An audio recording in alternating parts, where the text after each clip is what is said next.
সুযোগ নেই। তো যাহারা রাস্তাঘাটে দাঁড়ানো আছি, আমরা মাহফিলের প্যান্ডেলে ঢুকে যাই। আল্লাহ সকলকে আসার বসার কিছু কথা শোনার তৌফিক দান করুন। সকলে বলুন আল্লাহুম্মা আমিন।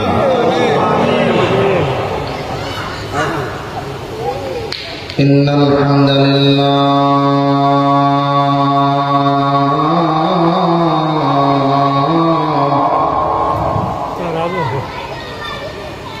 আসসালাতু ওয়াসসালামু আলাইকা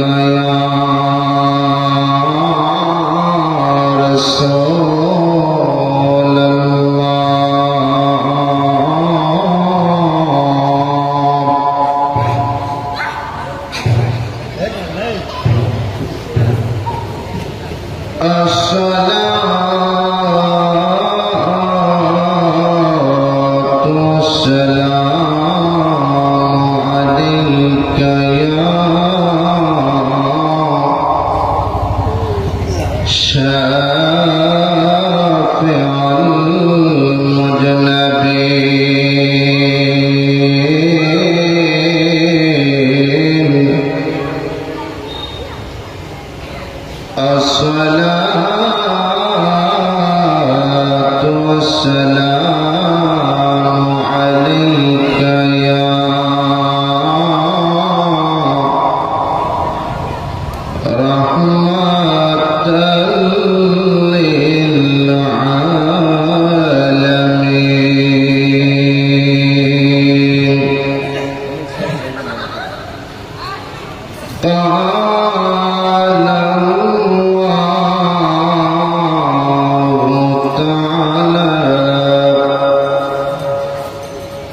كلامه المجيد والفرقان الحميد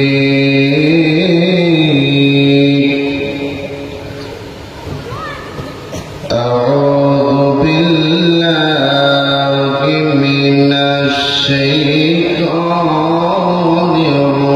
الرجيم بسم الله الرحمن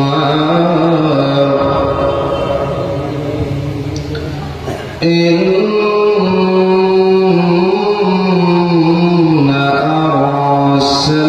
أرسلناك شاهدا إلى آخر الآية. وقال تعالى الذي خلق الموت والحياة ليبلوكم أيكم أحسن عملا. وقال تعالى إن الله وملائكته يصلون على النبي يا أيها الذين آمنوا صلوا عليه وسلموا تسليما. اللهم صل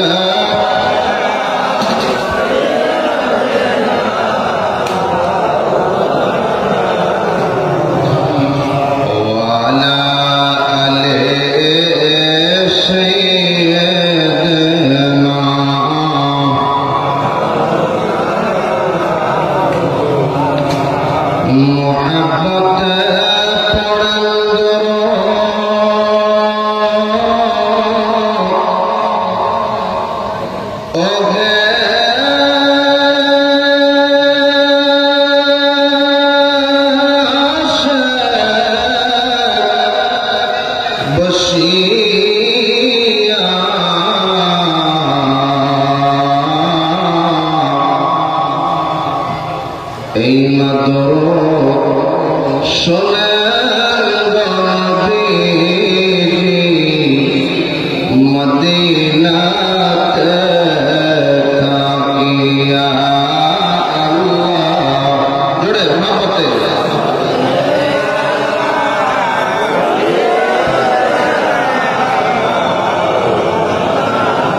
محمد وعلى آل سيدنا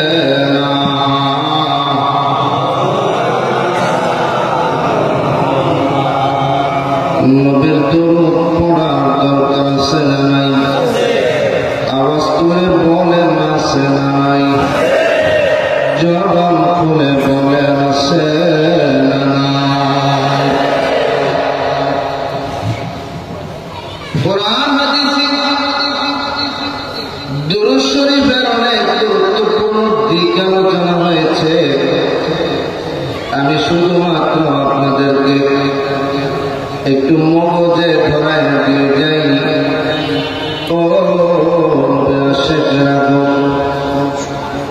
আজ থেকে যদি 100 বছর পরে এই পৃথিবী যদি থাকে, অধিকাংশ মানুষ আমরা যারা আছি, আমরা অধিকাংশ মানুষ মাটির নিচে কবরের ভেতরে থাকবো। জোরে কম ঠিক না বেঠে? জিন্দেগির হায়াত অল্প, জিন্দেগির সময় বড় অল্প। এই অল্প সময় নিয়ে আমরা দুনিয়ার জগতের মধ্যে আসছি, আমাদেরকে ফিরে যাওয়া লাগবে। মানুষ এত পরিমাণে ব্যস্ত, দরকার ছাড়া একজন আর একজনের মোবাইল পর্যন্ত করে না।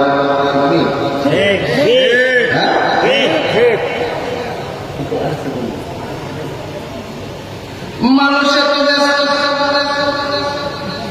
দরকার ছাড়া মোবাইল পর্যন্ত করে না। আরে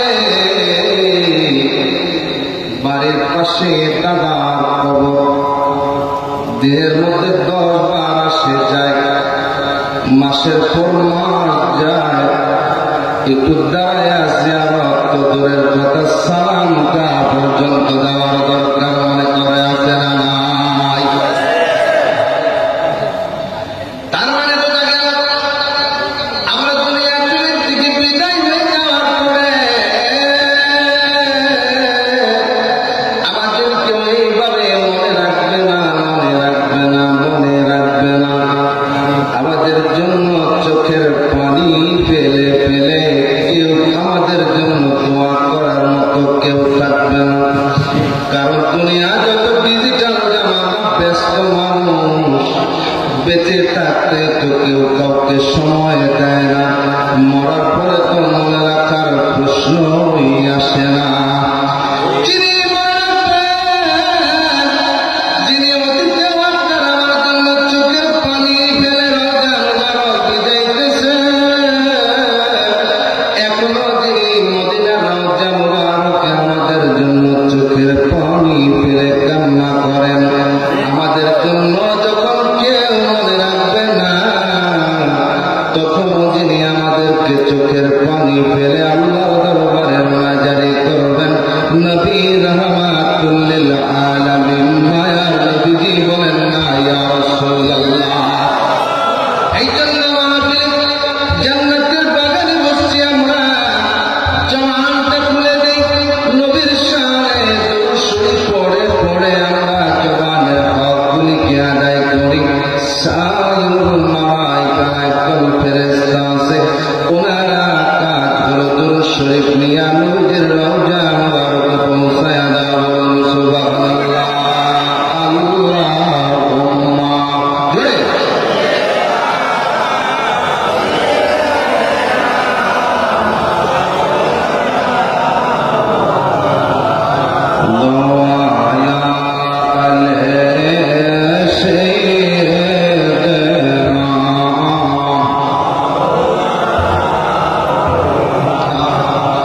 Ya Rasul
প্রতি বছর অন্তত 2 থেকে 3 বার ভারতবর্ষে যাওয়ার সুযোগ হয়, অসংখ্য মাহফিল সেখানে করি।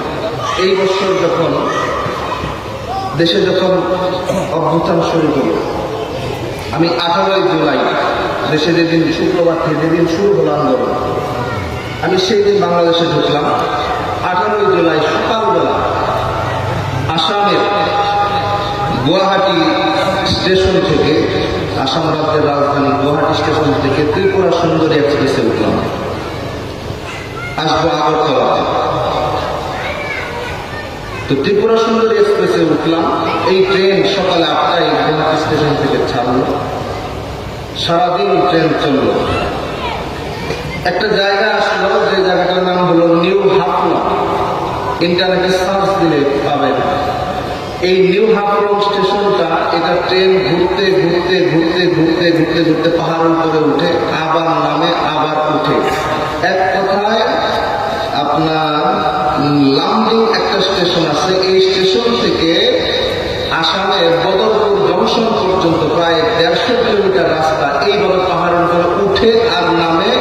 আমি দেখলাম পাহাড়ের উচ্চতা প্রায় 5000 ফিট। এই 5000 ফিট ট্রেন উঠে আবার নামে, উঠে আবার নামে। তো মান্দার দিশা একটা স্টেশনে এসে ট্রেন থামলো। ওই সময় দেখলাম পাহাড়ের চূড়া থেকে আচমকা চতুর্দিকে পাহাড় পাহাড় আর পাহাড়। হঠাৎ দেখলাম যে আজানের ধ্বনি বেশি আসতেছে। আমি তো আশ্চর্য, কি ব্যাপার, চতুর্দিকে পাহাড়, চতুর্দিকে পাহাড় আর পাহাড়, এখান থেকে আজানের ধ্বনি বেশি আসতেছে। আমি তো জানি এই অঞ্চলে মুসলিম অত একটা নাই, তো আজানের ধ্বনি কোথার থেকে ভেসে আসতেছে। তো আমার সাথে আমার সিটের পাশের যে সিটটা, এই লোকটার নাম ছিল মাহাতাব, আব্দুল মাহাতাব নাম। ওনার বাড়ি ত্রিপুরা রাজ্যের আগরতলাতে। উনি বললেন, ভাই তাকায় দেখেন ওই যে ওখান থেকে আজানের ধ্বনি আসে, আল্লাহু আকবার। পাহাড়ের উপর স্টেশনে তার থেকে আরো উঁচায় তাকায় দেখি 4টা মিনার দেওয়া, ওখান থেকে আজানের ধ্বনি আসতেছে। আমি জিজ্ঞাসা করলাম একজনকে, ওই বুট বিক্রি করে না স্টেশনে, বুট বিক্রি করে, বললাম ভাইজান ওখান থেকে আজানের ধ্বনি আসে, ওটা কি? উনি আমাকে বললেন ভাইজান এই অঞ্চলে কোনো মুসলিম ছিল না, কি ছিল না? এই অঞ্চলে কোনো মুসলিম ছিল না। এই অঞ্চলে খাজা মাইনুদ্দিন চিশতি আজমিরি সঞ্জিরি রহমাতুল্লাহ আলাইহির দরবার থেকে একজন পাগল ভারতের একজন মধ্যবিত্ত আল্লাহর ওলি এই পাহাড়ে আসলেন প্রায় 100 বছর আগে। উনি এই আল্লাহর ওলি রাতের বেলা, দিনের বেলা ঘুরে এই পাহাড় থেকে ওই পাহাড়ে ঘুরে, এই পাহাড় থেকে ওই পাহাড়ে যায়, রাতের বেলা শেষ রাত্রে বসে বসে লা ইলাহা ইল্লাল্লাহর জিকির করে। বললাম আল্লাহু আকবার।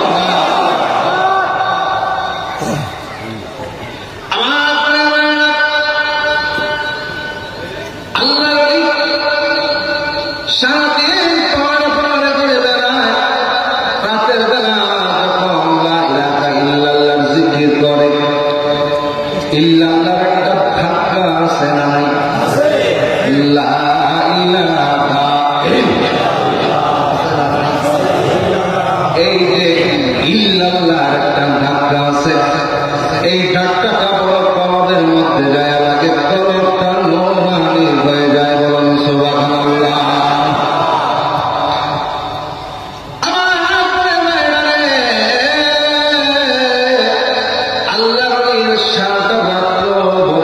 শেষ রাতের দিক থেকে লা ইলাহা ইল্লাল্লাহর জিকির আরম্ভ করে। ইল্লাল্লাহর ধাক্কাটা যখন দেয়, এই ধাক্কার আঘাতে এই পাহাড়গুলি ভূমিকম্পের ন্যায় নড়াচড়া আরম্ভ করে। বলুন সুবহানাল্লাহ। আমরা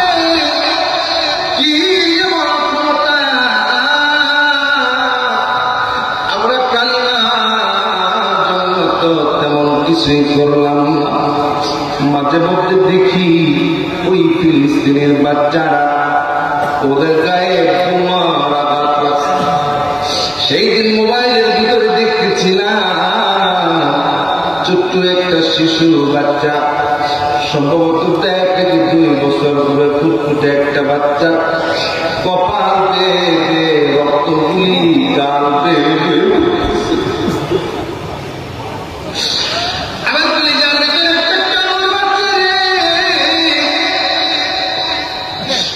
মাঝে মধ্যে আমি নিজের একটা ছোট বাচ্চা আছে, এই ফিলিস্তিনের বাচ্চারা এই কালিমার পতাকাকে উদ্দিন করার জন্য, কালিমার পতাকাকে সমুন্নত রাখার জন্য বুকের তাজা রক্ত গলি গেলে দিয়া আল্লাহর দিনের পতাকাকে বন্ধ করে গেছে, বাতিলের কাছে মাথা নত করে না।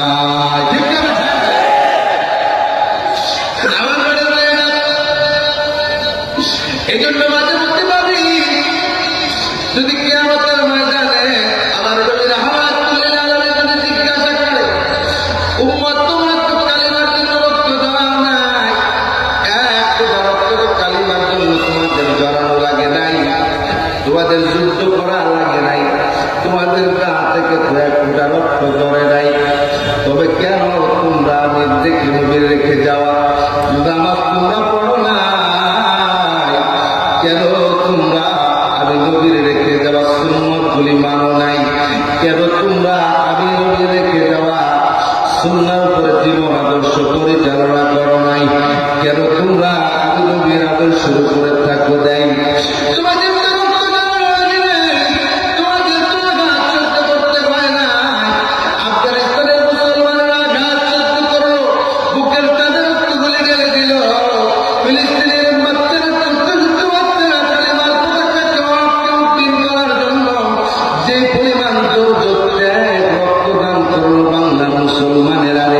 তোমাদের তো এত কিছু করা লাগে না, এত কিছু তোমরা করো নাই, তাইলে কেন তোমরা নামাজটা সেই দিন পড়ো নাই?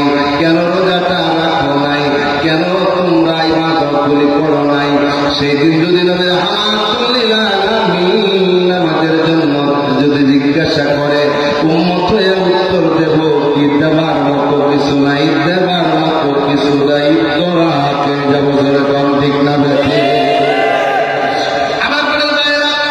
এই জন্য বলে দিয়ে যায় হোক আল্লাহ দ্বীপ সবার। এই জন্য আমার ভাইরা আমার গুরুকে বারবার তাগিদ দিয়েছেন নামাজের নবীর আদর্শের। আমরা এখান থেকে বিচ্যুত হয়ে গেলে খুশি সালেও সফলতা পাবো না। আল্লাহ যেন আমাদেরকে নবীর আদর্শে থাকার তৌফিক দান করে বলুন আল্লাহুম্মা আমিন। লা ইলাহা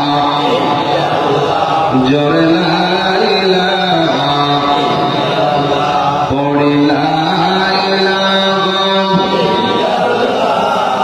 মুহাম্মাদুর রাসূলুল্লাহ। লা ইলাহা লা ইলাহা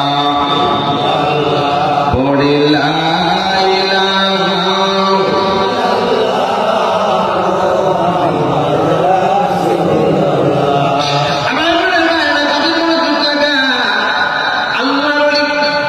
রাতের বেলা লা ইলাহা ইল্লাল্লাহর জিকির করে ধাক্কা দেয়, এই ধাক্কার আঘাতে পাহাড়গুলি ভূমিকম্পের নড়াচড়া আরম্ভ করে।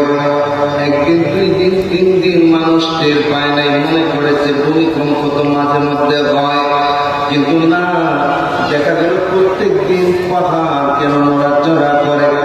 সকালবেলা দেখা যায় ওই পাহাড়ের নিচে ওই ইল্লাল্লাহ ধাক্কার আঘাতে পাহাড় নড়ে। দেখা যায় পাহাড়ের নিচে অনেকগুলো পাখি মারা গিয়েছে, পাখি মরে আছে। অনেকগুলো পাখি প্রত্যেক দিন কেন মারা যাচ্ছে? আমারে একদিন, দুই দিন, তিন দিন, 4 দিন পর্যন্ত 5 দিন এইভাবে দেখা গেল রাতের বেলা আল্লাহর জিকিরের মাত্রা বেড়ে গেল আর বেড়ে গেল। কি ব্যাপার, প্রত্যেক দিন কিছু পাখি এসে মারা যায়, এটা কেমন কথা? তাই বলে কি প্রত্যেক দিন মারা যাবে না? এটা কোনো কথা হতে পারে না। মানুষ কারণ অনুসন্ধান করা আরম্ভ করলো। একদিন, দুই দিন, তিন দিন, 4 দিন, 1 সপ্তাহ পরে দেখা গেল পাগল আল্লাহর ওলি লা ইলাহা ইল্লাল্লাহ জিকির করে আর পাহাড় নড়াচড়া করে, আর সহ্য করতে না পেরে পাখিগুলি তাদের জীবন দিয়া দেয়। আল্লাহু আকবার। একদিন, দুই দিন, তিন দিন, 4 দিন, 1 সপ্তাহ, 2 সপ্তাহ যাওয়ার পর যখন প্রকাশ হয়ে গেল এই পাগল রাতের বেলা জিকির করে, কালিমার জিকির করে, মুসলমানদের কালিমার জিকির করে, আর এইভাবে প্রত্যেক দিন পাহাড় নড়াচড়া করে। একে একে দলে দলে দলে দলে আল্লাহর কদমে মানুষ আসা শুরু করলো। বললো এটা কি? বলে আমি খাজা মাইনুদ্দিন চিশতি আজমিরি সঞ্জিরের কদম থেকে এসেছি। এই এলাকার মধ্যে তো দিনের বাতি নাই, আমি কালিমার দাওয়াত নিয়ে এখানে এসেছি। যাদের মন চায় তোমরা কালিমা পড়ে মুসলমান হতে পারো। এলাকার মানুষগুলি চিন্তা করলো কালিমা যদি হক না হবে, সত্য যদি না করে, কালিমার পাওয়ার যদি না থাকবে, তাইলে কেমনে এই পাহাড় নড়াচড়া করে প্রত্যেক দিন ভূমিকম্পের ন্যায় নড়াচড়া করে? বোঝা গেল কালিমার কত বড় ক্ষমতা, কালিমার কত বড় মাহাত্ম্য। দেখে বলে আল্লাহর ওলি গো, আর বোঝার বাকি নাই। আপনারা ইসলামী সত্য সত্য সত্য আমাদেরকে পড়া দেন, কালিমার পতাকার তলে আশ্রয় নিয়ে দেন। দেখা গেল আসামের একটা ডিস্ট্রিক্ট আছে, হুজাই ডিস্ট্রিক্ট। যেমন বাংলাদেশের বরিশাল ডিস্ট্রিক্ট হলো একটা ডিস্ট্রিক্ট, ঠিক তেমনি আসামের 24টা ডিস্ট্রিক্টের ভিতরে একটা ডিস্ট্রিক্টের নাম হলো হুজাই ডিস্ট্রিক্ট। এই হুজাই ডিস্ট্রিক্টের 90% মুসলমান। এই পাগলের হাতে বাদ করে মুসলমান হয়ে গেল। বলুন সুবহানাল্লাহ। লা ইলাহা জোরে লা ইলাহা পড়ে লা ইলাহা মুহাম্মাদুর। এই কালিমা পড়বে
মালিক আমার আমাদেরকে মাহফিলে এসে বসার তৌফিক দান করলেন। সমস্যারে বলুন আলহামদুলিল্লাহ। শত কোটি দুরূদ সালাম জানাচ্ছি সোনার মদিনায়, রাহমাতুল লিল আলামিনের পবিত্র রওজায়, যিনি শুধু আমাদের নবী না, যিনি শুধু আমাদের নবী না। নবী কি শুধু আমাদের জন্য আসছেন? আওয়াজ করে আমাদের জন্য আসছেন? নবী কি শুধু জিনের জন্য আসছেন? নবী কি শুধু গাছপালা পর্বতের জন্য আসছেন? আমার আল্লাহ যারা দিয়েছেন, বন্ধু আমি আপনাকে নবী করে পাঠাইছি, রাসূল করে পাঠাইছি সমগ্র মাখলুকাতের জন্য। বলুন না সুবহানাল্লাহ। আওয়াজ করে আল্লাহু আকবার। নবী রাহমাতুল লিল আলামিন, এটা আমাদের জন্য কত বড় একটা নিয়ামত। আমরা এটা জানি না, বুঝি না, বুঝার চেষ্টাও করি না। যদি বুঝতাম তাহলে নবীর প্রেমে, নবীর আদর্শে আমরা জিন্দগিটাকে গঠন করে ফেলতাম। ধরে কম ঠিক আছে।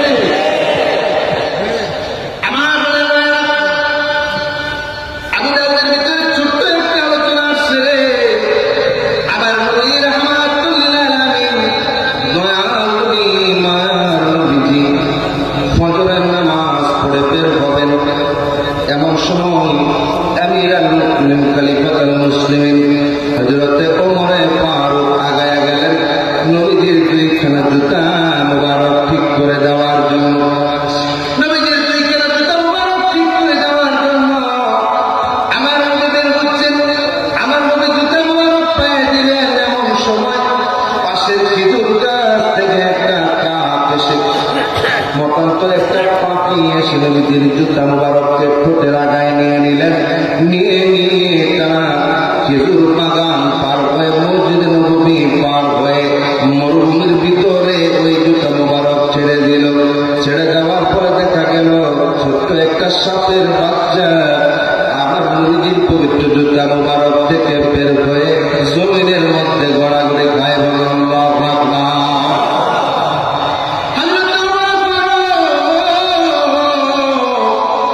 ছোট্ট একটা ডাল এই সাপের বাচ্চাকে মারার জন্য উদ্যত করেন।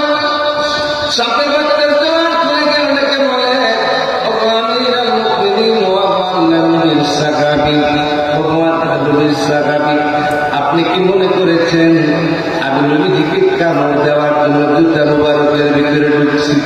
না গো না,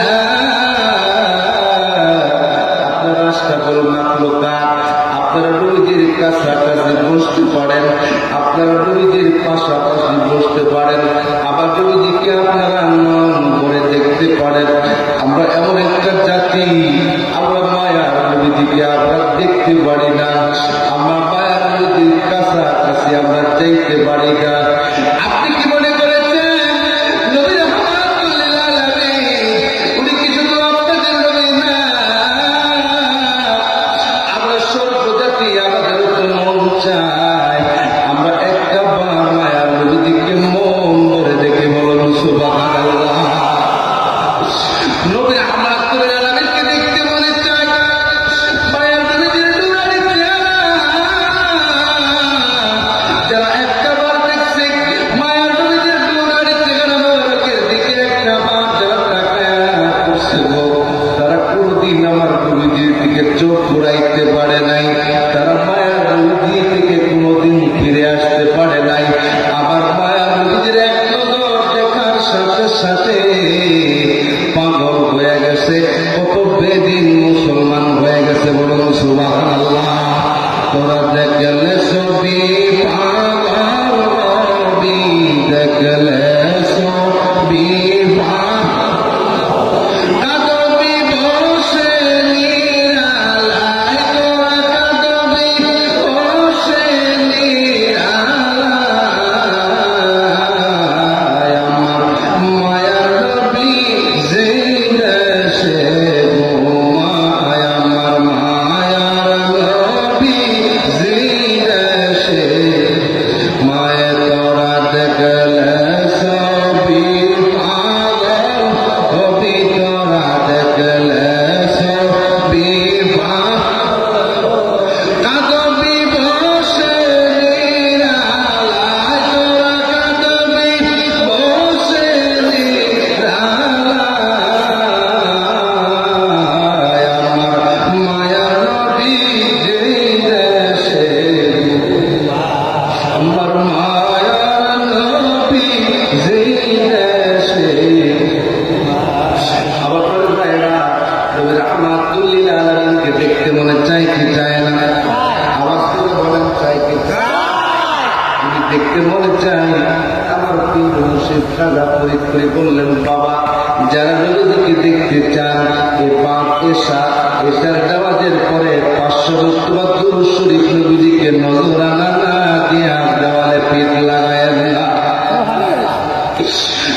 নিচতলায় উঠলেন।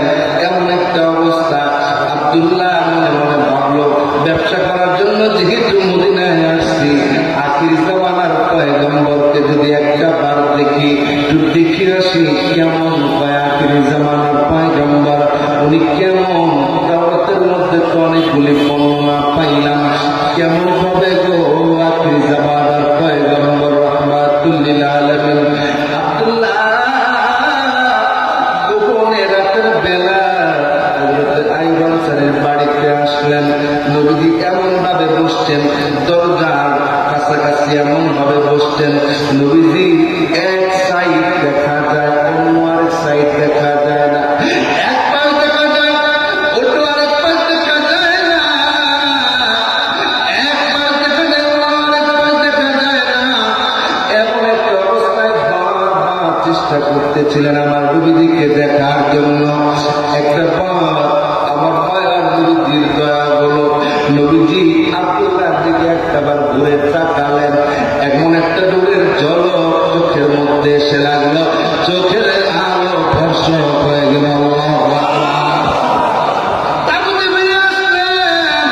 তাবুতে ফিরে আসার পরে সারা চিন্তা করো, আমি কি দেখলাম, কি দেখলাম, কি দেখলাম, আমি কি দেখলাম, আরে আমি কি এমন দেখলাম।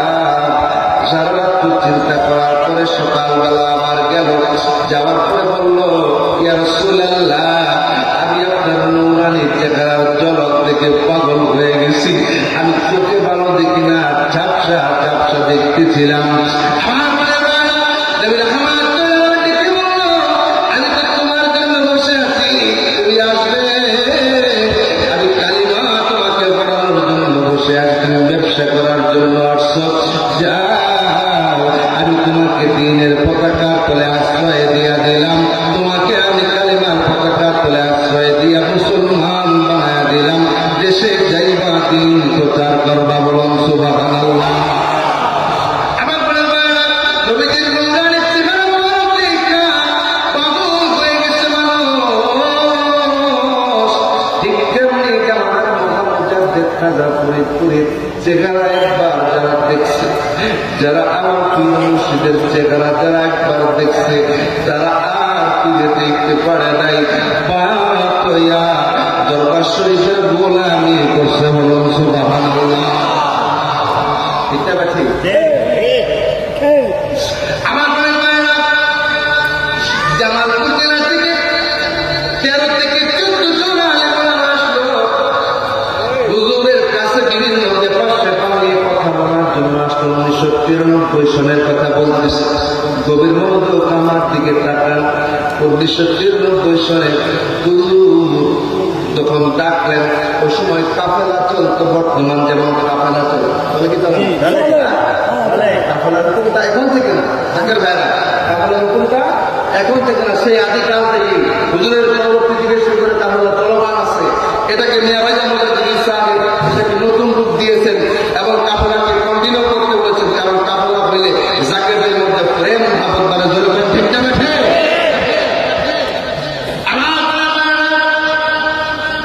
এই জামালপুর জেলা থেকে কাফেলা আসলো।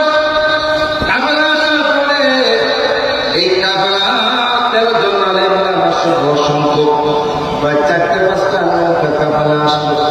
হুজুর তুলাজান বললেন, বাবা, জামালপুর জেলা থেকে যে সমস্ত আলেম ওলামা আসছেন, আপনাদেরকে 5 জবর সাক্ষাৎ দেওয়া হবে। প্রশ্ন সহ অনেক কিছু লিখে নিয়ে আসছে, হুজুরের সাথে আলোচনা করবে। আমার প্রাণের ভাইয়েরা, জোহরের নামাজ আদায় হয়ে গেল। হুজুর 3 নাম্বার হুজরা শরীফে বসলেন, একটা মুরার উপরে বসা ছিলেন। সমস্ত আলেম ওলামা সহ আমাদের লোকজন সহ সব ঢুকলো। ঢোকার পরে একটা মাদুর বিছায়া দেওয়া হলো। হুজুর ডাকে বললেন, ও তুমি মাদুর বিছায়া দেওয়া আলেম ওলামার সেই ইজ্জত দিতে হবে। মাদুর বিছায়া দেওয়া হলো, সমস্ত আলেম ওলামা বসলো। হুজুর মুরার উপরে বসে বসে কথা বলতেছিল। গভীর মনোযোগ লাগান, আমার দিকে তাকান। যখন আলেম ওলামা কথা বলতেছিল, হুজুর কথা বলতেছিল, কথা বলার একটা পর্যায়ে হুজুর হযরত নূহ আলাইহিস সালামের ঘটনা ছিল। আমি খেয়াল করে দেখলাম প্রত্যেকটা আলেম ওলামা সমস্ত মানুষগুলির চোখ বেয়ে বেয়ে বেয়ে বেয়ে বেয়ে বেয়ে পানি পড়ে। আকারে কোথায় গেল প্রশ্ন, কোথায় গেল আলোচনা। হুজুর কিংবা জানের মৌলানি চেহারা মুবারক দেখে পাগল হয়ে গেছে। কোথা সময় গেছে টের পায় নাই। জোহরের নামাজ শেষ হয়ে যখন আটকাল মসজিদে যখন আসরের নামাজের আযান হয়, ওই আসরের নামাজের আযান হওয়ার সময় সবার খেয়াল হলো জোহরের পরে বসছিলাম, আসরের নামাজের সময় হয়ে গেছে। লম্বা একটা সময় হুজুরের নুরানি চেহারা দেখে ভুলে গেছে, টেরও পায় নাই। বললাম ভগবান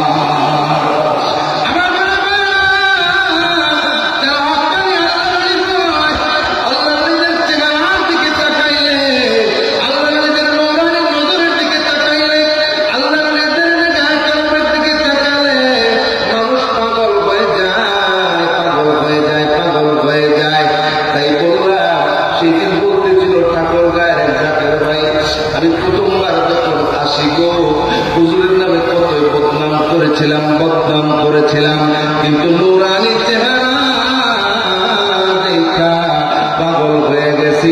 আজ পর্যন্ত বিশ্ব জাকের মঞ্জিল ছাড়তে পারে নাই। বললাম দেখলে ছবি পাগল হবে, তোরা দেখলে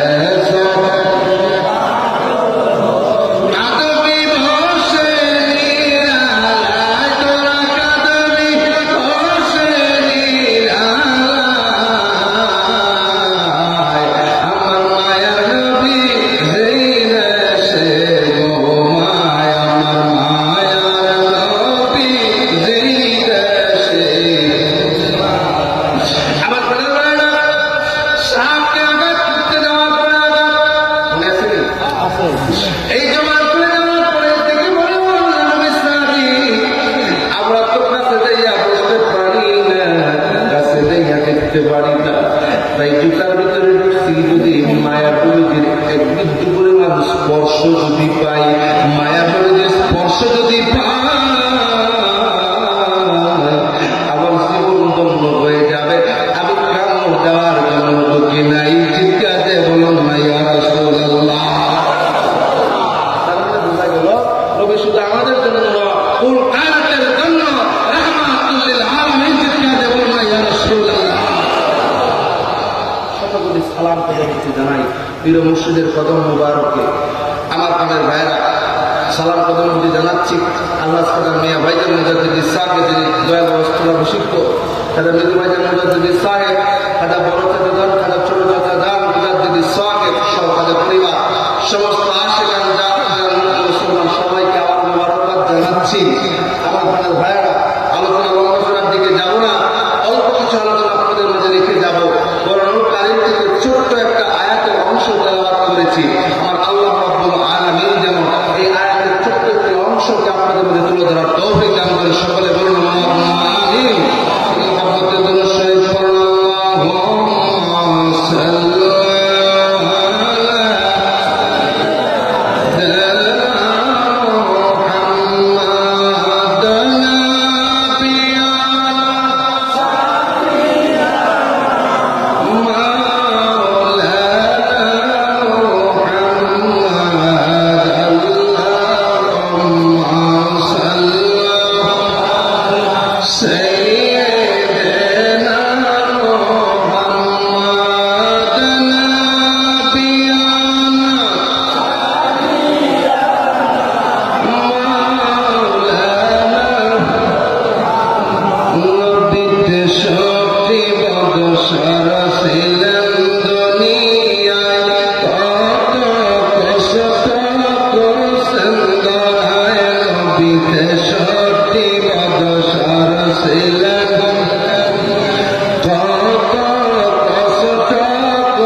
বিশ্বজাতের মধ্যে দীর্ঘদিন দরবার শরীফে যায়, আজকে 30 বছর 40 বছর ধরে দরবার শরীফে যায়, কোন নামাজের পরে কোন ফয়েজ হয়ে যায় এটা পর্যন্ত তারা খেয়াল রাখে না। ঠিক আছে,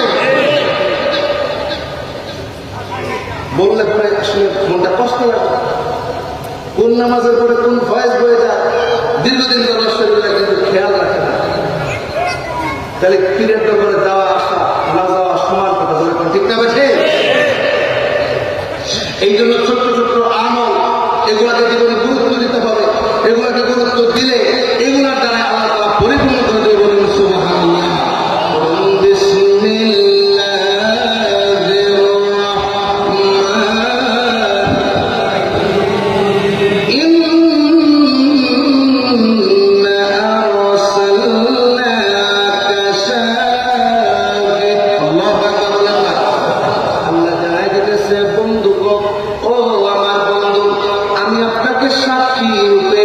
সাক্ষী বানায়া দুনিয়ার জগতের মধ্যে পাঠাইছি। আল্লাহু আকবার বলেন।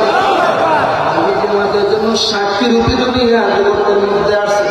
এই আয়াতের ব্যাখ্যা করেছেন পৃথিবীর বিখ্যাত তাফসীরের কিতাব তাফসীরে মাজহারিতে আল্লামা ইমাম সাল্লাল্লাহু আলাইহি রাহমাতুল্লাহ আলাইহি তাফসীরে মাজহারিতে চমৎকার তিনি আলোচনা করেছেন। আল্লামা রুহুল মাআনি আল্লাহ তাফসীরে রুহুল মাআনির ভিতরে আলোচনা এসেছে, বিশেষ করে তাফসীরে কানজুল ইমানের ভিতরে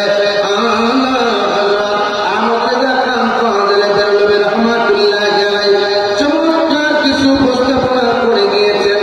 আমার মনে মায়েরা গভীর মনোযোগ লাগান, দিনের কানটা লাগান। আমার প্রতি সাক্ষী হবেন, আমার প্রতি উম্মতের জন্য সাক্ষ্য হয়ে দাঁড়াবেন চারটা জগতে। আল্লাহু আকবার বলেন। চারটা জগতে আমার নবীজির সাক্ষী হবেন।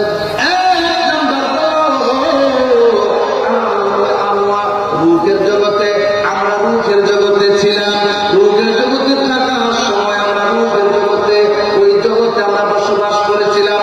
আলাস্তু বিরব্বিকুম ক্বালু বালা, আমরা স্বীকৃতি দিয়ে আসছিলাম। স্বীকৃতি দিয়ে আসার পরে দুনিয়ার জগতের মধ্যে এসে ভুলে গেছি, আমাদের মনে নাই। গাউসে পাক আব্দুল কাদের জিলানী রাহমাতুল্লাহ আলাইহি কুনিয়াতুত তালিবিন কিতাবের মধ্যে আলোচনা করতেছেন। ওই সাক্ষী দিয়ে এসেছিলাম রব আমাদের, আল্লাহ আমাদের প্রভু। আমরা দুনিয়ার জমিনে যাওয়ার পরে রবের রাজত্ব করব। যারা মনে রাখতে পেরেছি তারাই আল্লাহর ওলি হয়ে গেছে, যারা মনে রাখতে পারি নাই তারা ধরা খেয়ে গেছি, আমরা জাহান্নামী হয়ে যাব। এই জন্য ওই আল্লাহকে আমরা সাক্ষী দিয়ে এসেছিলাম। আমরা যারা মনে রাখতে পেরেছি, যারা কাউস হয়েছে, কুতুব হয়েছে, নুজাবা হয়েছে, নোকাবা হয়েছে, আতিয়া হয়েছে, আফজল হয়েছে, যারা এই সমস্ত আল্লাহ তাআলার মাহবুব বান্দা হয়েছে, তারা এটাকে পরিপূর্ণ করেছে দুনিয়ার জগতে এসে। বলুন সুবহানাল্লাহ। এই যে আমাদের মধ্যে সাক্ষী দিল আমাদের জন্য আলাদা আলাদা, আমরা সাক্ষী দিয়েছিলাম, আমরা ভুলে আজকে দুনিয়ার জিন্দেগিতে পার হয়ে যাইতেছি। জিন্দেগি আমরা বুঝি না, মিশামিশি কাটাইলাম জিন্দেগি, মিশামিশি কাটাইলাম জিন্দেগি।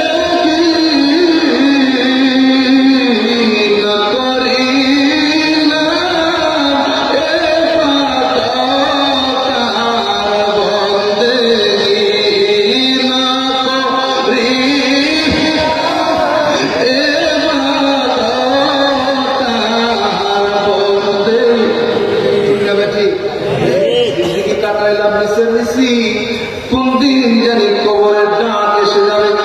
রেগাই নাই বাবাজি, রেগাই নাই।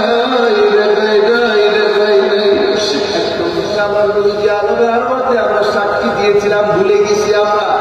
আমাদের নবী রাহমাতুল্লিল আলামিনের আদর্শের যদি একটু ধারণ করতে পারি, আমরা আরো সাক্ষী আমার নবীজি দিবে 2 নম্বরে আরব রহিমে মায়ের গর্ভ একটা জগৎ, যে জগতের মাধ্যমে দুনিয়ার জীবনের মধ্যে পদার্পণ হয়।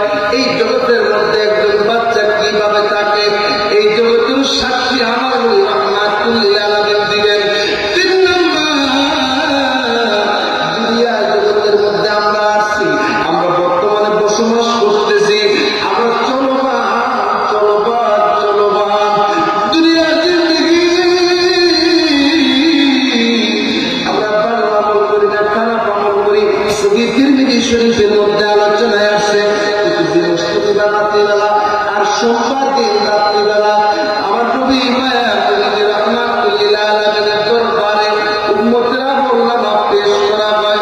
দেখেন ইয়া রাসূলুল্লাহ, ও ইয়া হাবিবাল্লাহ, আপনার উম্মতেরা এমন এমন এমন এমন আমল করতেছে, আবার যদি দেখে উম্মত ভালো আমল করে, ভালো আমল করে, আবার যদি যে আল্লাহ তাআলার শুকরিয়া জানায়, আর যদি দেখে উম্মত খারাপ কাজে লিপ্ত আছে, আবার যদি দেখে উম্মতের ওই সপ্তাহে নামাজ নাই, আমলের ভিতরে তাসবিহ তাহলিল নাই, জিকির ফিকির নাই, আবার যদি উম্মতের জন্য চোখের পানি ফেলে দরজা মোবারক থেকে প্রার্থনা করে বলেন আল্লাহু আকবার। আগারে আমরা বুঝতে পারি না, রাহমাতুল লিল আলামিনের দরবারে আমলগুলো পেশ করা হয়। আবার পীর মুর্শিদ এই ব্যাপারটাকে কোট করলেন। আজকে নসিহত শরীফ পড়ে না জাকেররা, নসিহত শরীফ যদি পড়তো, এক একজন জাকের ভিতরে আমলের বাসনা জাগতো, আমলের বাসনা জাগতো। আমার পীর মুর্শিদ ফাতিহা শরীফ দিলেন, খতম শরীফ দিলেন, দুরূদ শরীফ দিলেন, একটা মাত্র কারণে ও প্রত্যেকদিন রাতের বেলা ফাতিহা শরীফ, মাগরিবের নামাজ আনতে ফাতিহা শরীফ পড়লো, ফজরের নামাজ আনতে ফাতিহা শরীফ পড়লো। যদি কোনো আমল যদি তার না থাকে, অন্তত দুই ফাতিহা শরীফের আমল আল্লাহ তাদের কদম মোবারকে, রওজা মোবারকে পৌঁছায়া ফেরেশতারা বলবে ইয়া রাসূলুল্লাহ, ইয়া হাবিবাল্লাহ, আপনাদের উম্মতের আমল নামায় এইটুকু আমল আছে। অন্তত যদি একটা ফাতিহা শরীফের ভিতরে 4-5 পরিমাণ সওয়াব আমল নামা একজন বান্দার আমলে জমা হয়, যদি দিনে 2 বার যদি ফাতিহা শরীফ পড়ে, আর যদি কোনো আমল যদি ওই দিন না থাকে, নামাজ পড়ার পরে, এখন ফরজ নামাজ না পড়লে ফাতিহা শরীফ পড়ার কোনো দরকার আছে না? তাহলে একটা সাথে আরেকটা সম্পর্কিত। নামাজ পড়লেন, ফাতিহা শরীফ পড়লেন, আর যদি কোনো আমল না থাকে, আল্লাহ নবীর কদম মুবারক অন্তত এই 4 পরিমাণ সওয়াব আল্লাহ নবীর কদম মুবারকে যখন দেখানো হবে, নবী যদি খুশি হয়ে যায়, আল্লাহ তাআলা যদি দোয়া করে, জীবনের তেমন গুনাহ আল্লাহ মাফ করে দিতে পারে। বলুন সুবহানাল্লাহ।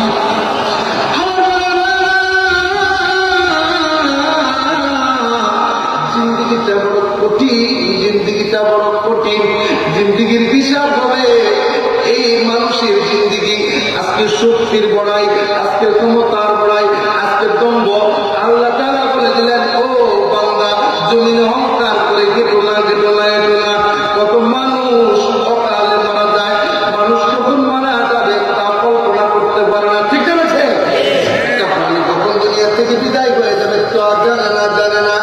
আজকের ঘটনা বলে দিচ্ছি, আজকে যখন পদ্মা সেতু পার হবো, এমন সময় পদ্মা সেতুর আগে জায়গাটা হলো খানবাড়ি। এই খানবাড়িতে বাঁশ দাঁড়াইছে, ছোট্ট একটা কুকুরের বাচ্চা চটপট চটপট চটপট চটপট করে করতে করতে হঠাৎ করে রাস্তার ভিতরে দূর মারছে, আর গাড়ি এসে এমন ভাবে লাগাই দিচ্ছে, দেহটা ছিন্ন বিচ্ছিন্ন হয়ে গেছে। এই কবের মধ্যে মানুষের জিন্দিগিটা তো কেমন, মানুষ কখন দুনিয়া জমিন থেকে বিদায় হয়ে যাবে ও জানে না, বুঝতে পারে না, বুঝতে পারে না। এই জন্য করে ভাইয়েরা আমার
আমাদের জান্নাতে নিয়ে যাইতে পারে। কিন্তু যদি নবীর কদম থেকে যদি আমরা দূরে সরে যাই, নবী যদি আমাদেরকে উম্মত বলে স্বীকার না করার উপায় আসেনি? আওয়াজ তুলে আসেনি, জবান তুলে আসেনি, উপায় নাই রে, উপায় নাই রে, উপায় নাই, উপায় নাই রে, উপায় নাই রে, উপায় নাই। মায়ার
আজকে 40 বছর আবার রহমত কাজা যায় দিয়ে আমার মনে হয় না এক দুটো রহমত কাজ হয়ে গেছে। আমার মনে হয় না আবার একদিন ফজরের নামাজ কাজা গেছে। আর সেই মুর্শিদের মুরিদ হয়ে যদি আজকে নামাজ না পড়ায় পশ্চিম কালার কষে যাইয়া বিন্দু পরিমাণ লাভ হবে না, হবে না, হবে না, হবে না, ঠিক না? স্পষ্ট কথা। বিয়াবাজার মুজাদ্দিদ সাহেব সহ বড়জনদার মুজাদ্দিদ সাহেব কঠোর করে বললেন, কঠোর করে বললেন। বিয়াবাজার মুজাদ্দিদ সাহেব বলতেছিলেন, আমরা মিটিংয়ে ছিলাম সেদিন, আমরা আলেম ওলামা যারা ছিলাম সকলেই ছিল সেদিন। বলতেছিল এটা একটা ট্যাঙ্কির মতো, কিসের মতো? ট্যাঙ্কি থেকে যখন পানির লাইন ছাড়া হয়, যে জায়গায় জায়গায় লাইন আছে সেই জায়গায় জায়গায় পানি পৌঁছাবে কি পৌঁছাবে না? যদি ট্যাপ বন্ধ থাকে পানি পড়বে। ঠিক তেমনি নবী রাহমাতুল লিল আলামিন, আল্লাহ তাআলা রহমতের ভান্ডার তিনি, আল্লাহ তাআলার নেকের কারণে রাহমাতুল লিল আলামিন হয়ে যখন রহমত আসে, যখন যদি আপনারা ঘুমন্ত অবস্থায় থাকেন, এই রহমতের সময় যদি ঘুমন্ত অবস্থায় থাকেন, পশ্চিম কালো আপনাদের গায়ে রহমত আসবে না। রহমত যদি আপনারা না পান, আল্লাহর দয়া রহমত যদি না হয়, জীবন পশ্চিম কালো পরিবর্তন হবে। এই জন্য রহমত দরকার। হুজুরুল্লাহ এই জন্য রাতের বেলা আমাদেরকে উঠায় দিতেন, ঘন্টা তো দিতেন, এরপরে উঠায় দিতেন। রহমত লইবারে মাওলা তোমারে এসেছি, দয়া করে দাও গো রহমত, দয়া করে দাও গো রহমতের গোলা এসেছি। আল্লাহ ইয়া রহমান ইয়া। এই যে রহমতের সময়টা গুরুত্বপূর্ণ সময়। আমরা যদিও সবসময় আমরা এই যে রাত্রিবেলা জাগি, তারপরে আমরা টেনে ঘুমানোর চেষ্টা করি, ফজর নামাজ পড়ে। কারণ হলো এই রহমতটা যদি শরীরে থাকে, আল্লাহ তাআলা ওই সমস্ত বান্দার দোয়া কবুল করে নেয়। যেরকম ঠিক না ঠিক? যদি আমরা সারাদিন নালিশ গুলা নিতেন, রহমতের সময় আল্লাহ দরবারে চোখের পানি ফেলে ফেলে কাঁদতেন মুরিদের জন্য, আপনারা বাড়ি আসলেও রহমতের কান্নার কারণে, আল্লাহর ওই হাত তোলার কারণে বিপদ আপদ বালা মুসিবতগুলি দূর হয়ে যায়। যেরকম ঠিক না ঠিক? এই জন্য তোমার ভাইরা আমার এই বিষয়গুলি আমাদের বুঝতে হবে, বুঝা লাগবে। না বুঝে আমল করলে ওই আমল করে পার হওয়া অনেক কঠিন। বুঝে বুঝে আমল করলে অল্প আমলে আল্লাহ তাআলার সন্তুষ্টি সম্ভব, অল্প আমলে আল্লাহ তাআলা আমাদেরকে পার করে নিতে পারবেন। ঠিক না ঠিক? এই জন্য পাড়ার ভাইরা আমার, নবী আমাদেরকে দুনিয়ার জিন্দেগিতে আমরা যা করলাম, যে আদর্শের উপর ছিলাম, এটাও সাক্ষী দিলেন কিয়ামতের ময়দানে। জোরে কন্যা সুবহানাল্লাহ। আল্লাহ তাআলা আরেক জায়গায় জানাই দিয়েছে, বন্ধু আপনি উম্মতের জন্য সাক্ষী দিবেন, আপনি উম্মতকে সুপারিশ করবেন, আপনি উম্মতকে বেছে বেছে জান্নাতে নিবেন, আমার কোনো অসুবিধা নাই। কারণ ওই কিয়ামতের কঠিন ময়দানে আপনাকে আমি মাকামে মাহমুদ ওয়ালা বানাবো, আপনাকে সম্মানিত বানাবো, আপনাকে সম্মানের চেয়ারে বসাবো। তবে আপনি দেখে দেখে আপনি জান্নাতে পাঠাবেন, দেখে দেখে আপনি সুপারিশ করবেন। এই তার মানে বোঝা গেল আল্লাহ নবী রাহমাতুল্লাহ আলাইহিকে সুপারিশের ক্ষমতা আল্লাহ দিলেন, কিন্তু আবার একটু ক্লাস লাগাই দিলেন যে বন্ধু আপনি সুপারিশ করেন, আমার আপত্তি নাই, আপনি জান্নাতে নিয়ে উম্মতদেরকে আপত্তি নাই, তবে দেখে দেখে করেন। এই দেখে দেখে করার মধ্যে বোঝা গেল যে সমস্ত মানুষের কলবের ভিতরে, যে সমস্ত মানুষের এই কলবের ভিতরে আমার নবীর প্রেম থাকবে, ভালোবাসা থাকবে, জিন্দগিতে সুন্নাহ থাকবে, আদর্শ থাকবে, অল্প হলেও আমাদের জিন্দগিতে একটু ঘাটতি হলেও ইমানের মধ্যে মজবুত থাকবে, আকীদার মধ্যে সুন্দর থাকবে, আল্লাহ তাআলা রাহমাতুল্লাহ আলাইহি ওয়াসাল্লাম তাকে পার করে জান্নাতে নিয়ে যাবেন। বলুন সুবহানাল্লাহ।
আস্তে আস্তে কেন ছেড়ে দেন আল্লাহ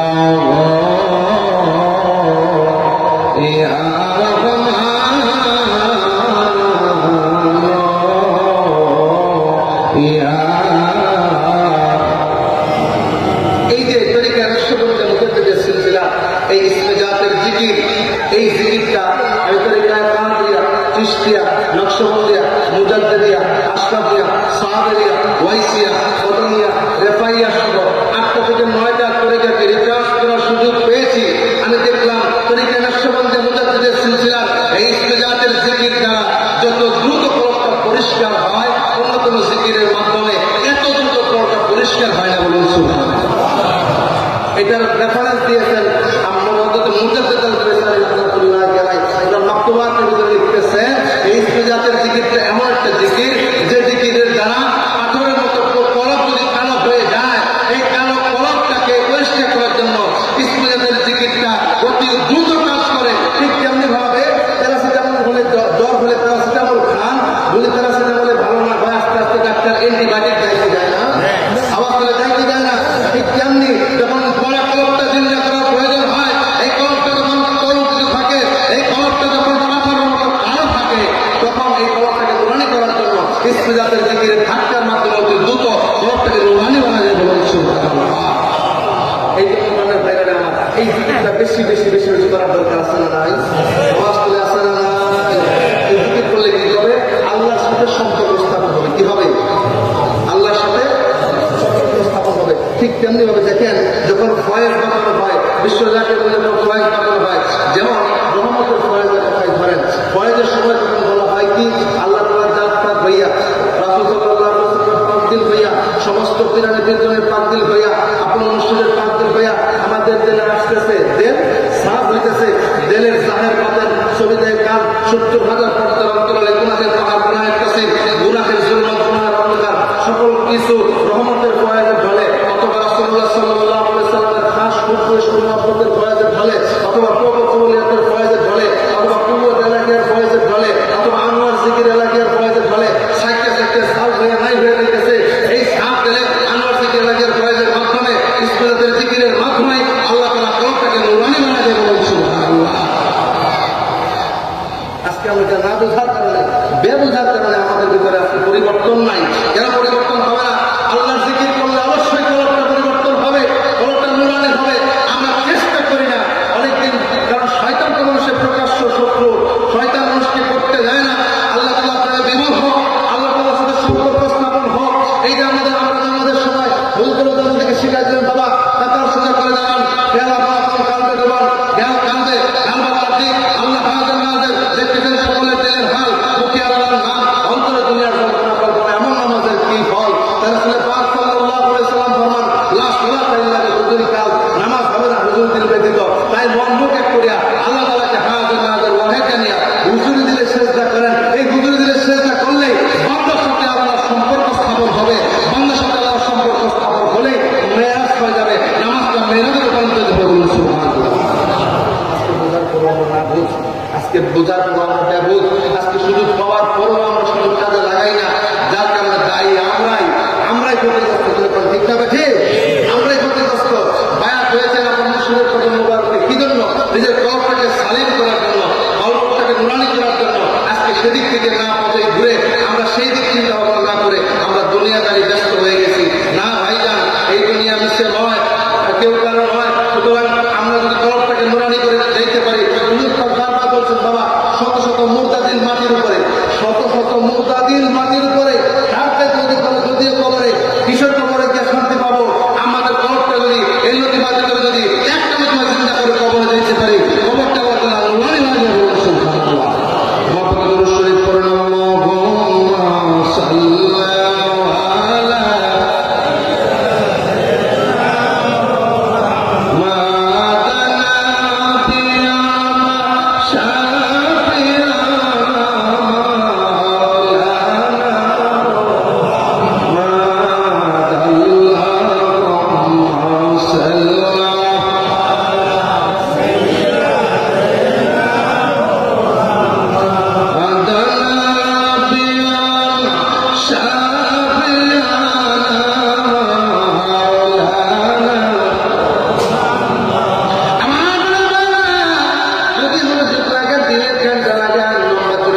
বৃষ্টির মতো কুয়াশা করতেছে। আমি এবং আমার সঙ্গে একটা ছেলে থাকে মানিক নাম, দুইজনে আরেকজন ছেলে, তিনজন মিলে মসজিদে দেখলাম ইমামও নাই, মুয়াজ্জিন নাই, মসজিদ তালা মারা। তার মানে বোঝা গেল একটা কুয়াশার মধ্যে তারা আসার প্রয়োজন মনে করে নাই। আরেকদিন মসজিদে গেলাম রাত্রি 2টা পর্যন্ত ওয়াজের পরে ফজর নামাজ পড়ে বিদায় পাবো। ও মনে বাইরে যায় দেখি 3জন মুসল্লি। মনে বড় কষ্ট লাগলো, আরে এত ওয়াজ, সুন্দর সুন্দর ওয়াজ করে মন্দির মুর্শিদ জামালপুরে ওয়াজ শোনায় গেছে। পরের দিন সকালবেলা যদি ফজরের নামাজের লোক যদি না যায়, বোঝা গেল ওয়াজের তাসির কম হয়েছে। ঠিক আছে, পীর মুর্শিদ খেলা ফরিদপুরে আমাদেরকে বলেছে, বাবা 12টার মধ্যে তোমরা মাহফিল শেষ করবা, কারণ জাতের রাত 3টার সময় রহমতের সময় উঠে ওই রহমত টেনে টেনে আল্লাহ দরবারে পানা চায়, আল্লাহ দরবারে মাফ চায়। বলুন সুবহানাল্লাহ। তবে আমার জুতা দিলে প্যান্টটা কোরআন কারিমের আয়াতের ব্যাখ্যা করতেছিলাম। ইন্না আরসালনাকা শাহিদ, নবী সাক্ষী দান করবে 4 জায়গায়। 1 নাম্বার হলো ওই আল্লাহতে আমার নবী সাক্ষী দান করবে। ওই জামানায় কি করেছিলাম, আল্লাহ দেখেন ব্যাপারটাও সাক্ষী দান করবে। 3 নম্বর আল্লাহ দুনিয়া, এই দুনিয়ার জগতের মধ্যে আমরা কি করতেছি, আমাদের নবী রাহমাতুল লিল আলামিন উম্মতের আমল সম্পর্কে ওয়াকিফ খান, আমার নবী উম্মতের আমল সম্পর্কে জানেন। এই জন্য গভীরভাবে বলতেছিলাম 3 নম্বর আলোচনার কথা, আমার নবী উম্মতের আমল আমার দেখে দেখে দেখে। এই জন্য যদি কিয়ামতের ময়দানে যদি প্রশ্ন করে তোমাদের কিন্তু খাবারের অভাব দেয়নি, অন্যান্য উম্মতের জন্য নবীর উম্মত যারা ছিল তাদেরকে সরাসরি গজব দেওয়া হতো, শাস্তি দেওয়া হতো। আমি নবীর কারণে তোমাদেরকে সরাসরি কোনো আযাব দেয় নাই, গজব দেয় নাই, তোমরা আল্লাহর নিয়ামত থেকে বঞ্চিত হও নাই। তাইলে কেন আমি নবী নামাজ রেখে আসছি, নামাজ পড়ো নাই, রোজা রেখে আসছি, রোজা করো নাই? ওই দিন কোনো জবাব হবে না, জবাব হবে না, জবাব হবে না, আমরা ধরা পড়ে যাব। এই জন্য 3 নম্বরে আমার নবী দুনিয়ার জিন্দেগির আমল সম্পর্কে কিয়ামতের ময়দানে সাক্ষী দিবেন। আর 4 নম্বর হলো বারজাখের জীবন, যে জীবনে একবার মানুষ গেলে আর ফিরে আসে না, যে জায়গায় গেলে মানুষের বিচার হয়, যে জায়গায় গেলে মানুষ কোনোদিন আর ফিরে আসে না, ওই বারজাখী জীবনে কবরের মধ্যে বিসমিল্লাহ ওয়া আলা মিল্লাতি রাসূলিল্লাহ বলে আমাদেরকে নামায়া দেবে। তাফসীরে মাদারিতে আল্লামা ইমাম সানাউল্লাহ ফারিদুদ্দিন রাহমাতুল্লাহি আলাইহি লিখতেছেন, ওই বারজাখী জীবনে কবরের মধ্যে শোয়া দেওয়া হবে, কবরে প্রশ্ন করা হবে। 3 নম্বর প্রশ্ন, লিমাযা তাকুলু ফি হাক্কা হাযা রাজুল, আমার নবী রাহমাতুল লিল আলামিনকে যদি দুনিয়া থেকে চিনা না যাইতে পারে, নবী রাহমাতুল লিল আলামিনকে যদি দেখে না যাইতে পারে, সম্পর্ক স্থাপন যদি না করে যাইতে পারে, কবরে যাইয়া নবীটা খাইলে কুশ্চিন কালেও নবী চিনা যাবে না, চিনা যাবে না, চিনা যাবে না। বলুন ঠিক না ঠিক? এই জন্য বলার বাইরে আমার প্রিয় মুর্শিদ খাজা বাবা ফরিদপুরে নবী চেনানোর জন্য, নবীর মহব্বতকে অন্তরে ধারণ করার জন্য, ও মনের বাইরের ঘটনা মনে পড়ে গেল। ইসরাফিল নামে আমাদের এক পরিচিত জাকির ছিল, এই লম্বা লম্বা দাড়ি, পাকা দাড়িওয়ালা, মাঝে মধ্যে এমন পাগল ছিল, সাইকেল দিয়ে সেই জামানায় সাইকেল নিয়ে দরবার শরীফে চলে আসতো, বিশ্ব জাকির মন্দিরে চলে আসতো, এমন পাগল ছিল। আরে একদিন সকালবেলা ফজর নামাজের আযান হয়েছে, তখন পর্যন্ত আলো ফুটে নাই। হঠাৎ দেখি আমাদের বাসার মধ্যে খোলা লাগতেছে, বারবার আওয়াজ দিতেছে, আমার আব্বাকে ডাকতেছে। আমি বের হলাম, ছোট মানুষ বের হলাম, দরজা খুলে দিলাম, দেখলাম ঘরের ভিতরে গেল, সোফার মধ্যে বসলো, বসার পরে আব্বা বের হয়ে আসলো রুম থেকে। আব্বাকে দেখে হাওয়া করে কান্নাকাটি আরম্ভ করে দিল। দেখে বলে, ভাইজান কি হয়েছে? বলতেছিল, ভাইজান আমাকে কিছু টাকা দেন, আমি এই মুহূর্তে বিশ্ব জাকির মন্দিরের দরবার শরীফে যাব। কেন রে, কেন? এত কিসের খেলা? সেই দিন না মহবুব শরীফ থেকে আসছেন, আবার এখন কেন দরবার শরীফে যাবেন? কি হয়েছে বলেন? বলতেছিল, ভাইজান যাবো আমার তাই হয়ে গেছে। আমি যখন বায়াত করি, আমি বলেছিলাম, হুজুর আমার জীবনের কোনো আশা নাই, আমি আবার মায়া নদীরে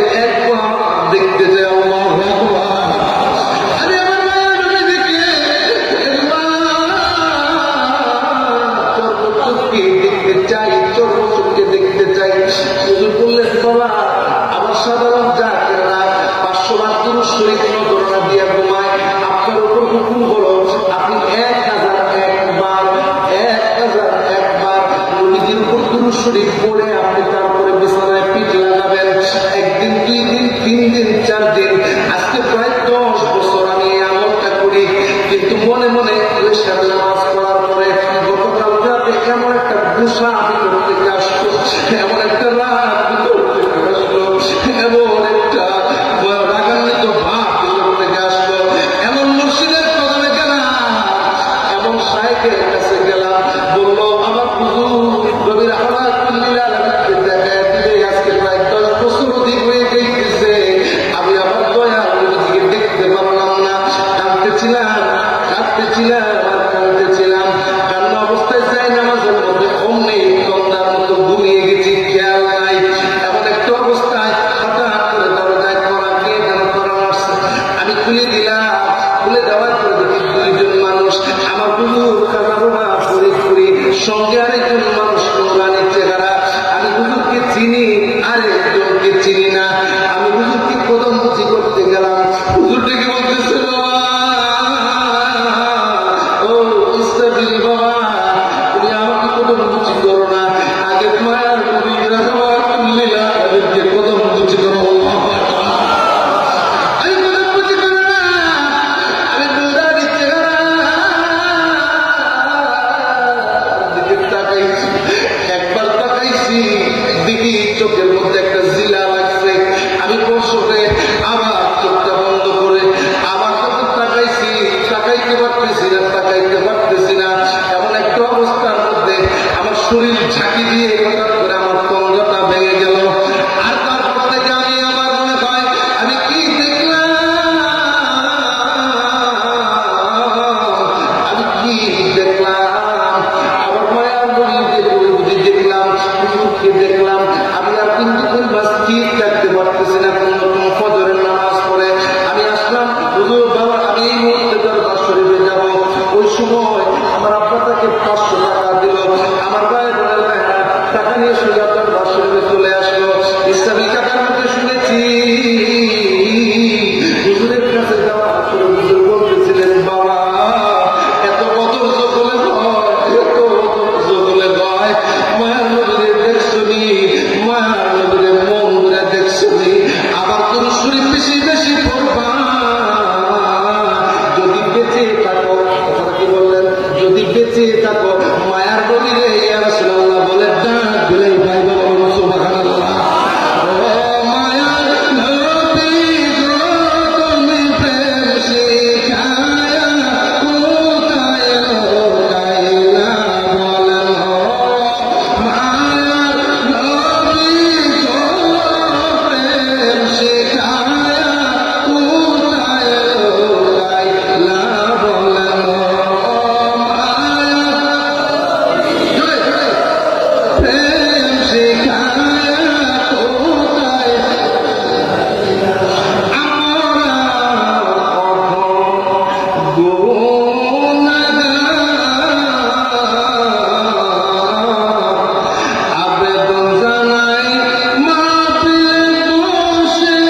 মদিনার সবুজ গম্বুজ দেখে সহ্য করতে পারে না, চোখের পানি গুলি জর জর জর জর করে ছেড়ে যায়।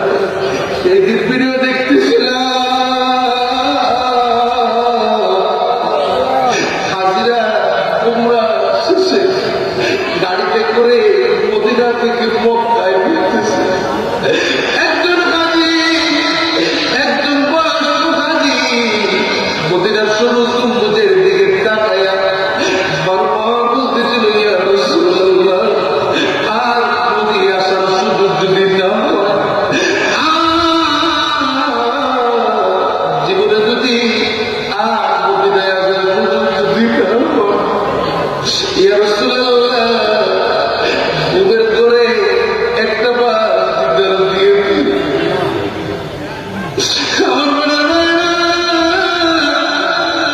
আমরা ইমানদার যারা মুমিনে কাঁদে, যারা আল্লাহ ওয়ালা হতে চায়, একটাই বাসনা যেন মদিনাওয়ালা নূরের চেহারা যেন একবার নসিব হয় দিনের বলুন।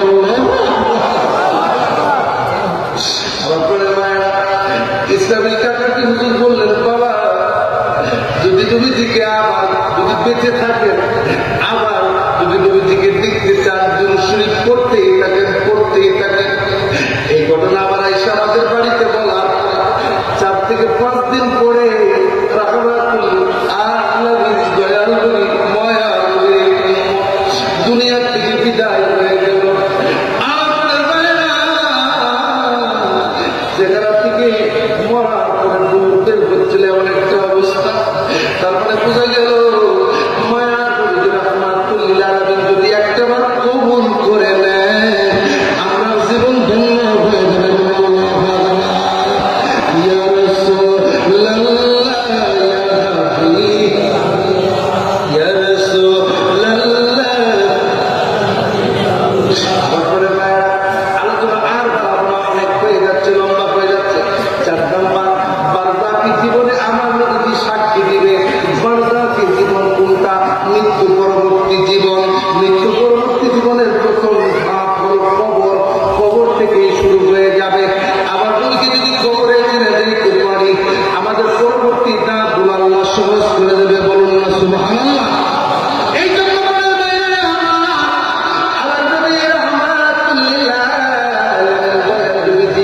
মায়া নবী, ও আমার প্রাণের মায়েরা, নবীকে যদি পাইতে হয় ভালোবাসা লাগবে।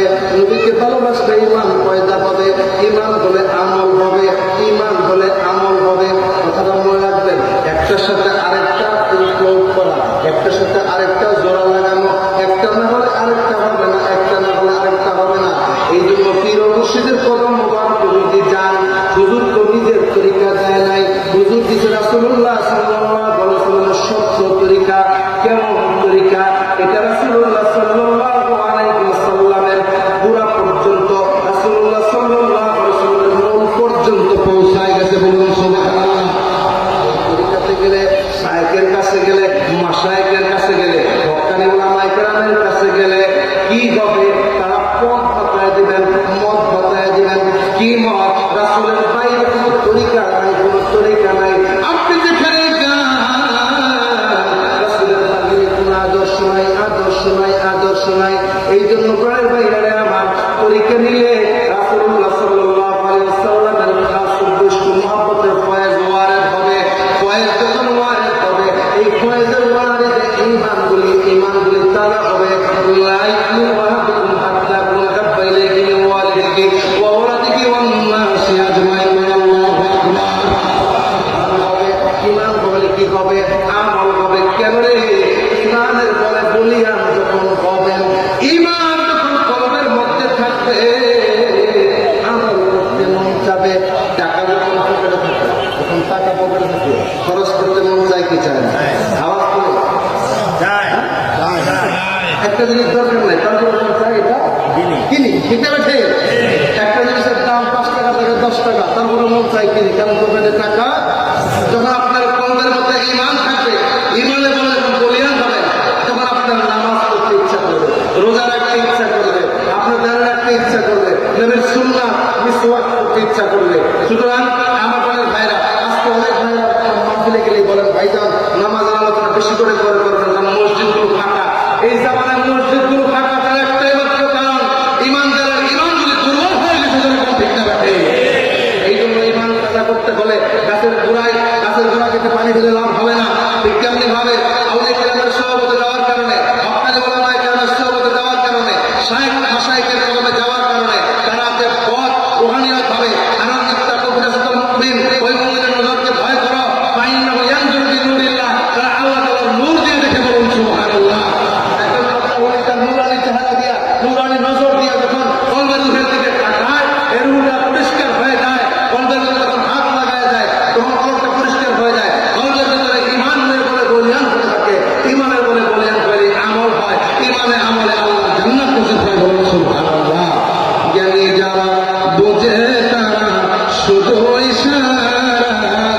بجماله حسنت جميع خصاله صلوا عليه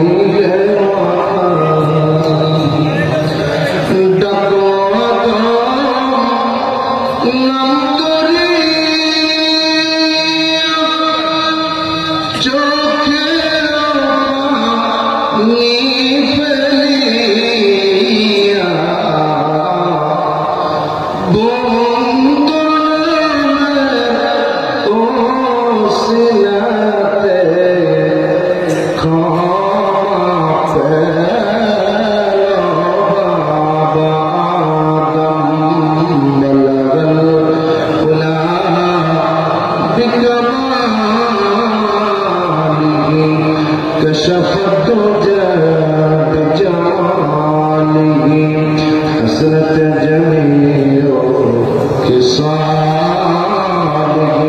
صلوا عليه وآله موسى نبي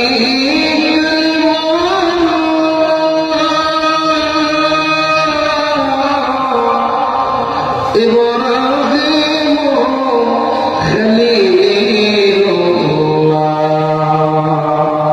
مرنا بدين حبيب الله كلمات عاصفة بلغ الأولى بكماله كشف الدجى